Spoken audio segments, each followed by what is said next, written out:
we're talking about the concept of food chain here. Please remember, this will be part and parcel of the structural and functional aspects of ecosystem approach, and this approach is very popular. So we were talking about classification of or types of ecosystems on one hand, and structural and functional aspects of ecosystems on the other. So let's have a look at what we are going to talk about in these structural and functional aspects here. So we have three components here. On one side, food chain, food web and pyramids, and we have had questions on significance of food web earlier, previous year question, and the type of ecological pyramid, that is a pyramid of energy. These two were previous year questions from this. We'll talk about that. And types of ecosystems, yes, we have few insights into this. So as we discussed earlier, two major ones are what? One on the land. Ecosystems are regions with a balanced amount of soil, water, gases and living organisms. That's what we discussed earlier. Yes. So we have terrestrial, that is on land, and in water, that is aquatic. This is a very broad and very generic classification. And in that, we were talking about sub-classification of terrestrial ecosystems. So based on what criteria do we classify them? Based on number one, usually altitude, and second one is definitely a very important factor here, that is temperature. The third, associated factor, that is precipitation. So these factors would influence the so-called the limiting factors a lot. Hence, these would differentiate one type of ecosystem to another type. So based on these things, we have classification of terrestrial ecosystems into 5 subcategories. So what are the 5 here? Number one is called as what? The Tundra type of ecosystem. Second one is the so-called taiga type of ecosystem, or the coniferous forest type of ecosystem here, or also called as boreal forests or boreal type of ecosystem. And the third one is very popular. What is that here? Very popular forest ecosystem, which is of course of multiple types, and the detailed discussion you will have that in geography, whether it is tropical or temperate, whether it is evergreen or deciduous, whatever. We have subtypes and various examples here. So forest ecosystem. Next would be about here the so-called the grassland ecosystems in general. And then we have extreme. The other extreme is the desert ecosystem. Again, deserts are of broadly two categories here: warm deserts and cool deserts, or you call them as what? Tropical deserts and temperate deserts, whatever it is. So based on certain factors, tundra ecosystems are what? These are present at the high altitude. So high altitude, very low temperature and very low precipitation. So these are tundra ecosystems are characterized by very low temperature, very low precipitation, and usually are found at very high altitudes. And these are again subdivided into two types here. Number one would be what? Here Arctic tundras, polar regions, and then alpine tundras. So non-polar region, that means mainland, away from or near the equators or away from the poles here. So alpine, for example, your Himalayan ecosystem, Himalayan mountain peaks, they represent what? Alpine tundras. Whereas polar regions, North Pole, South Pole, they represent Arctic tundras. These are simple examples here. No vegetation, hence most of the organisms are carnivores here, and the diversity is very less, and you know that they practice hibernation. So this was also a previous question. What is hibernation? Hibernation is a change in the physiological response to unavailability of food because of extreme environmental conditions, and is characterized by decreasing the metabolic rate, thus decreasing energy requirements during the extreme or harsh polar winters. For example, polar bear. It follows what? hibernation. It's a very simple phenomenon here. And organisms in tundra regions are characterized by what? Short limbs and a large or big torso. Why? To store more fat. Fat acts as insulator, thus prevents heat loss. So reducing surface area of the body, because of which they have short limbs and big large torso. They store more amount of fat. Fat in the body acts as insulator to the heat and it prevents loss of heat. Thus they maintain bare minimum, that is required temperature, core body temperature. Okay, so we have these characteristic features of tundra. Next is what? Taiga ecosystems, which are present on mountain slopes. Definitely, relatively speaking, relatively high altitude relative to others, higher altitudes, and moderate amount of precipitation. And these ecosystems are challenged. They are challenged by the unavailability of water because of slope, gravity. Water has a tendency to follow runoff, and there is no stagnation of water. Hence, they suffer from scarcity of water and few minerals. Hence, what happens here? So, usually these types of taiga ecosystems are also called as coniferous. Why coniferous forests? Because you see conifers. What are the examples here? Spruce or fir, depends how you pronounce it, or junipers. For example, we mentioned earlier, yes, redwood trees, or so we have some kind of pines also. Pine or spruce or the kind of junipers, yes, or redwoods. These, have characteristic features. For example, leaves are modified to become what? Spines, and flowers modified to become cones. Because these trees bear cones, they are also called as conifer. Fir means to bear. Fir means to bear, to hold, to showcase, bear. Cone, why? Why spines in the place of leaves and why cones in the place of flowers? It is a modification. We call it as adaptation because of long-term phenomenon. To conserve water. Why should they conserve water? Because these trees or forests are present on mountain slopes. Slope means there is a scarcity of water. They have to conserve water. So how?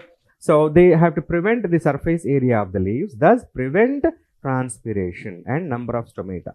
Yes, and they modify its spines, and flowers also, they need a lot of moisture. Moisture means water. So to conserve it, cones. So that is just one type of modification, and they are also shaped like a cone shaped. Often they are called as Christmas trees. Why? To just allow the snow or water to fall off in general. So we have this, and then of course to conserve water, again that is one element here. So these are few aspects of taiga or boreal or coniferous forest present on the mountain slopes in general. Next will be your forest ecosystems. Forest ecosystems are important for us because not only they are, very significant concern with the biological diversity, but also they have a lot of uses as the resources for human beings, and they also protect the soil and moisture here. So a lot of benefits out of these forests here, and unfortunately the developmental activities they destroy. We have to. So that means we are causing deforestation and we call it as development, and there is no other way. And we are using the forest products, whether timber or non-timber, as raw materials for our domestic, that is household or industrial requirements. We know that. So these are certain kind of forests here. And then we have the so-called grassland ecosystems. So we have had a question about grassland ecosystems. We have tropical grasslands, and then we have temperate grasslands. So one important aspect is what? Grassland, as you know that these are dominated by grasses. These grasses, they grow abundantly and they prevent the growth and development of trees. This was a previous question. Why you don't see much trees in grassland ecosystems? Options were like what? Excessive sunlight, scarcity of water. We have a lot of options, but the appropriate option as per the key was what? So these grasses are resistant to these kind of fires, to prevent fires, but trees cannot withstand. Yes. So that is one option here. We have had a question earlier. Yes. Grassland again. So this is one type of terrestrial ecosystem here, grassland ecosystems with a unique type of biodiversity. And next would be about the last type of terrestrial ecosystem, that is desert. Again, we have these, tropical, that means warm deserts. For example, India has both. For example, warm desert, we have Thar desert, and cold desert, we have the Ladakh region, Leh Ladakh region in Jammu and Kashmir. Okay, so we have these two types here. Again, these, are characterized by extreme temperatures. For example, relatively tropical deserts have high temperature and low precipitation, and temperate deserts have the low temperature and low precipitation. Usually, they are not characterized by being at a very high altitudes. They are not present at very high altitudes. Okay, so these are certain types of terrestrial ecosystems. And then next would be about what? Your aquatic ecosystems. Aquatic ecosystems are broadly divided into freshwater ecosystems. We have saline or brackish water ecosystems here, and then we have the so-called marine ecosystems. How do we classify? Basis what do we classify? This based on salt concentration, based on salinity concentration, or based on the sodium chloride concentration. No, we are not saying that sodium chloride is the only salt in water. We are not saying it, but majority or abundant, or the parameter we take usually to classify aquatic ecosystem. Usually it is measured as what? Freshwater ecosystem is the one which has a salt concentration which is equivalent to or less than 0.5 grams per liter, or also called as parts per thousand. Lesser than 0.5. That means bare minimum salt concentration. And saline or brackish ecosystems have excessive, that is from 3.5 grams per liter, and they can be up to 10 grams per liter or higher. Saline or brackish ecosystems, aquatic ecosystems.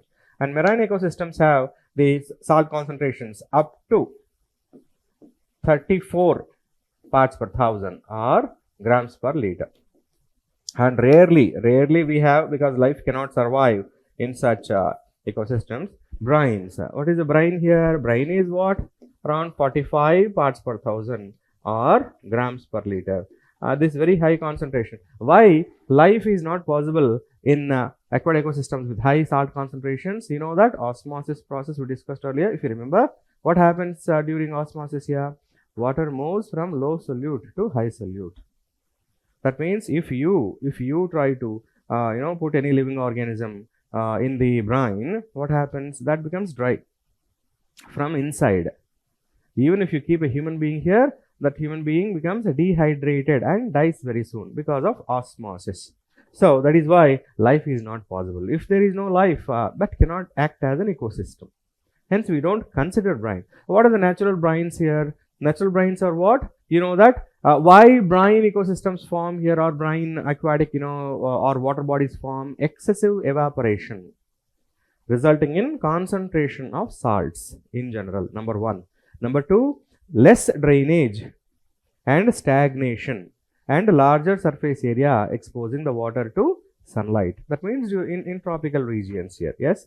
And then salt mines will be there. In that, definitely sodium chloride is mines. Yes. So salt pans, for example, you go to Kutch region of Gujarat, you can see brines, natural. Often it is called as white desert. Salt pans, they are naturally formed salt pans, and then you mine salt from there and you will see brine. But life is not possible here, hence we don't consider this as a proper aquatic ecosystem, because life is not possible here.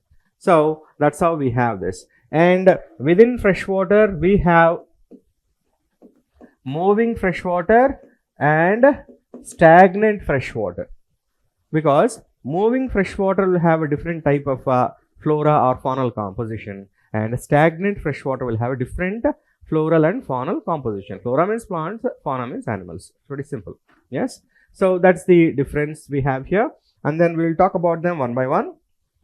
Especially we will focus about them in biodiversity topic. Yes, not here.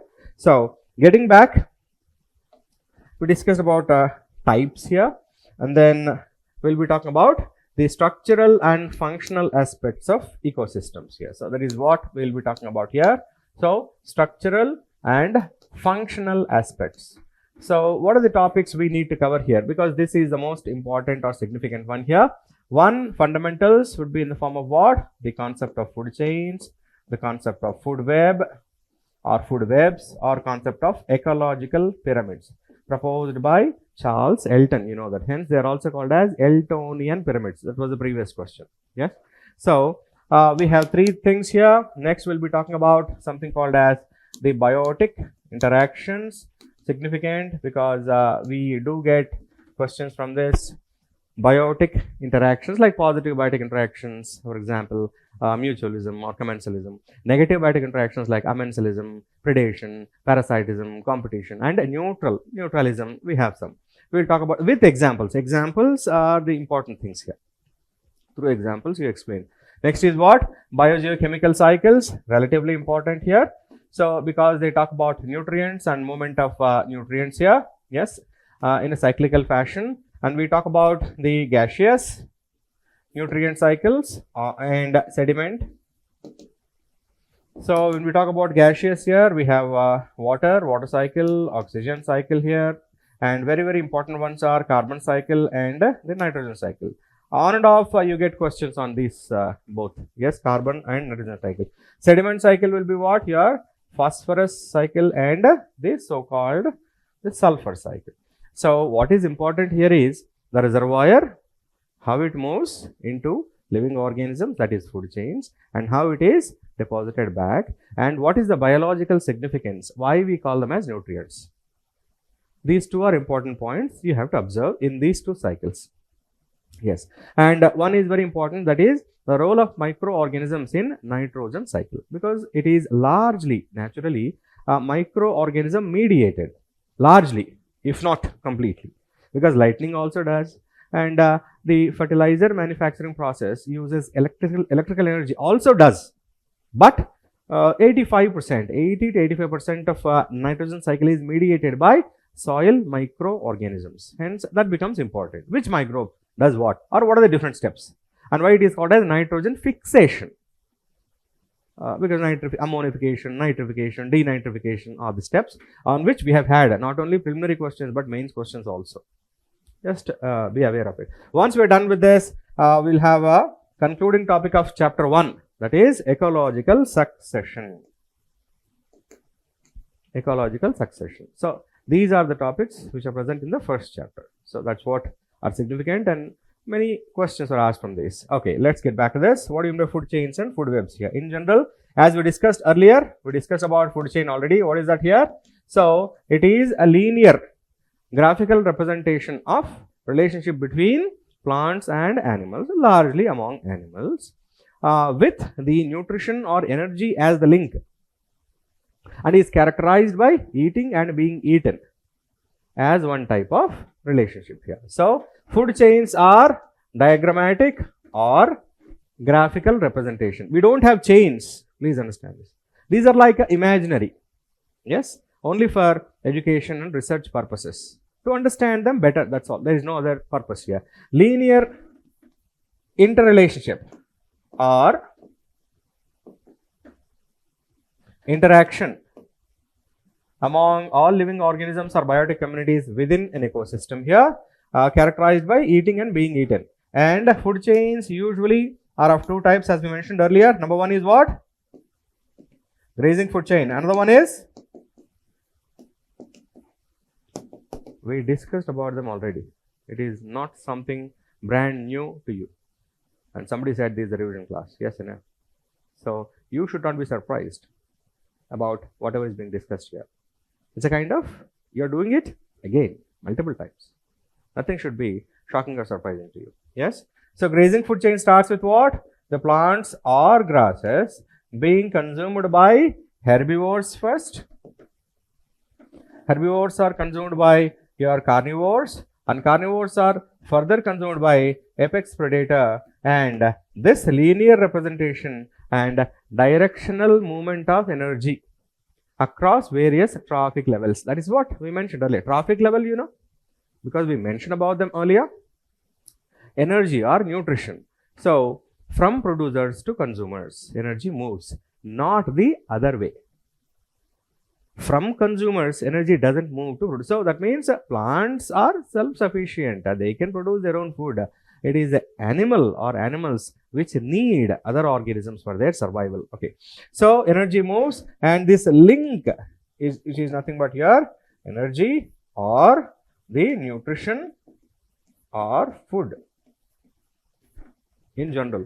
And then organisms are related to each other as eating and being eaten, and that is what is the characteristic feature of the concept of food chain. Food chains are pretty regular in almost all ecosystems, and that is what makes it a community. And ecology is characterized by interactions among living organisms. If organisms are not interacting with each other, they cannot be studied under the heading of ecology. Like society, you know, in society, it is not just presence of humans, a group of human beings in one area in a given particular time period. That doesn't constitute a society. Then what constitutes a society? Relationships, which are cognizable, meaningful, purposeful, and mutually aware. People know who they are to others and who others are to them. Only then they form a society, not just a group of people. For example, if we are commuting by bus, all passengers, do you think they constitute a society? No. Train, people, no. Aircraft, they don't constitute a society. Though group of people are present at the same place at the same time, they don't constitute a society. Then who?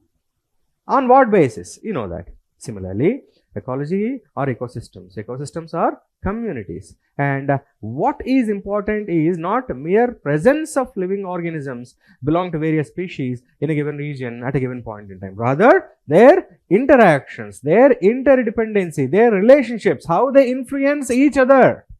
And of course, their surroundings, physical surroundings. This is what is the characteristic feature of ecology. Ecology is not just about living organisms. That becomes botany or zoology, you know that. You study plants, botany. You study animals, zoology. And why you call it as ecology? Or only physical surroundings, geography you study. Only physical surroundings. That means the topography, geomorphology, oceanography and climatology is geography. Plants, botany. Animals, zoology. Then from where did you get ecology? It's not about separate or individual components of a given region. And how do you understand them? Together. When do you say together? Not mere presence. Rather, interaction, mutual influence, and together, what do they constitute? So, that is what is important. Relationships are more important than mere presence of individual actors. So, that is what is essence here. If they are not interacting, it's meaningless. It is not ecology. So, that's how it is. So, energy is the link, and eating and being eaten is the action or relationship here. And a linear representation and directional flow of energy is what is the characteristic feature of food chain. And grazing food chain usually is seen in terrestrial ecosystems here, very popular. That is, grasses or plants are consumed by primary consumers or herbivores, and these are consumed by secondary consumers, that is carnivores, and these are consumed by tertiary consumers or apex predators eventually. That's how this chain goes in general. Next is what? Detritus. Detritus means what? Dead and decaying organic matter of either plant origin or animal origin or both. Yes. So, usually these are consumed by microorganisms. So, macronutrients are converted into micronutrients, and the breaking of bonds yields energy. That energy is consumed by fungi and bacteria, and they multiply, and they in general along with soil nutrients will be consumed by insects. Insects are consumed by again birds or amphibians or reptiles, and then they are consumed by birds and higher organisms, and the chain goes on. So, that is detritus, because the first step is the consumption of detritus by microorganisms. Hence, the chain is called as the detritus food chain in that way. So, food chains.